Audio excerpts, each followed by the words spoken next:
ఆడతనమా చూడతరమా. చూడాలంటే మగతనం ఉండాలిరా. నీకు చూడు పిన్నమ్మా సాంగే పర్ఫెక్ట్. ఏంటి దాసు ఈ రోజు చాలా చిరాగ్గా ఉన్నట్టున్నావు? మరి ఏం చేయమంటావరా, ఈ బడిలో ఏ ఒక్క టీచరు సరిగ్గా లేరురా. నువ్వు ఏ టీచర్ గురించి అంటున్నావు? అదేరా, ఆ ఇంగ్లీష్ టీచర్ ఉంది, తను గ్రామర్ నేర్పించడానికి వస్తుందా లేక గ్లామర్ చూపించడానికి వస్తుందో తెలియడం లేదు. పెద్ద అందగత్తిలాగా జనం అందరినీ తన చుట్టూ తిప్పుకోవాలని చూస్తుందిరా.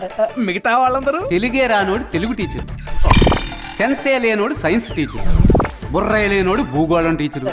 మరి ఈ స్కూలే వేస్ట్ అంటావా? కాదు, నువ్వు బతకడమే వేస్ట్. బంగారం లాంటి స్కూల్ ఎందుకు వేస్ట్ అవుద్ది? మొత్తం 16 ఎకరాలు, అందులో 2 ఎకరాలు బిల్డింగ్, మిగతా 14 ఎకరాలని ప్లాట్లు వేసి అమ్మితే చెరో 6 కోట్లు వస్తాయి. వెంటనే రెండో కంటికి తెలియకుండా అండమాన్ వెళ్లి మనిషికో దీవి సొంతంగా కొనుక్కుని హాయిగా సెటిల్ అయిపోవచ్చు. మన స్కూల్ యొక్క గొప్ప అంశాల గురించి మేము సీరియస్ గా డిస్కస్ చేస్తున్నాం సార్. నువ్వు మా అందరినీ నీచంగా ఈ మైక్ లో తిడుతూ మాట్లాడడం మేమంతా వినే వచ్చావురా. ఎలా నువ్వు నన్ను ఎదవనుకున్నావట్రా? ఎలా అనైందిరా? నేనే అనుకోకుండా ఆన్ చేశాను దాసు.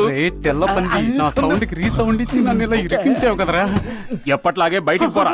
ఎప్పట్లాగే నన్ను మన్నించేయండి సార్. పరలోకమునందున్న ప్రభువా తండ్రి, తెలుసో తెలియకో నేను చేసిన తప్పులను మన్నించి క్షమాభిక్ష ప్రసాదించమని వేడుకొనుచున్నాను. దయగల తండ్రి, ప్రభువా,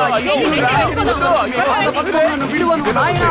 సార్, ఇందాక స్టూడెంట్స్ తో బాయ్ ఏ మూడ్ బీచ్ ఏ మూడ్ అన్నారుగా. బాయ్ తో బీచ్కి వెళ్తే అసలు మూడ్ ఎలా వస్తుంది చెప్పండి.